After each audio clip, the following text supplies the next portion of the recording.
जय जगन्नाथ। मुहर ग्लेज बढ़ाइया ପାଇଁ अनेक प्रकार वीडियो यूट्यूब रे आସୁଛି। आज किंतु मु गोटे बढ़िया एक्सरसाइज बतेइबी। ए एक्सरसाइज को 7 दिन यदि कंटिन्यू करिवो रिजल्ट धीरे धीरे जाना पड़ी जिवो। तो ये एक्सरसाइज टी केमिति सेटा मु देखौछि आउ मु ताको जेमिति करिवि तुम माने सेमिति ही करिवो। ए एक्सरसाइज टाको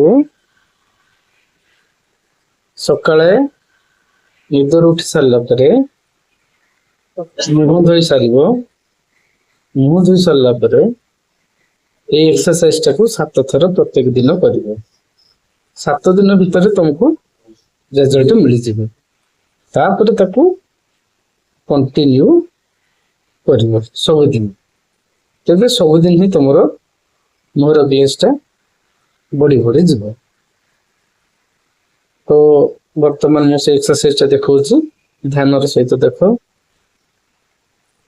एवं से अनुसार करिवो।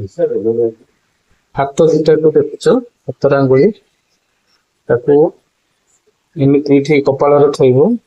बुढ़ा आंगुली टाको प्रेस कर रखिबो एवं 3 थर 1 2 3 कला परे जेमिति करूछ सेमिति करियो।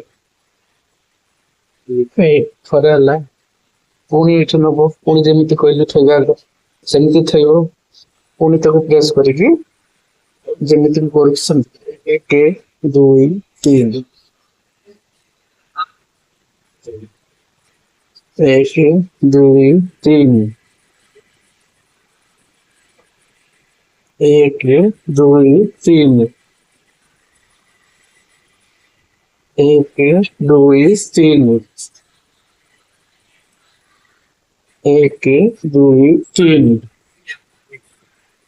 एई परि भाबरे 7 थर पे प्रत्येक दिन 7 थर पे 7 थर कला परे तुम 7 दिन भितर रिजल्ट पाइ। तापर ताको कंटिन्यू करिवो सब दिन सकाळ उठले। एटा तो केते गोटे 2 मिनिट र काम, 2 मिनिट पर नहीं 1 मिनिट र काम। 1 मिनिट र काम को सब दिन करो, देखिबो तम मुहर ग्लेज केमिति बस।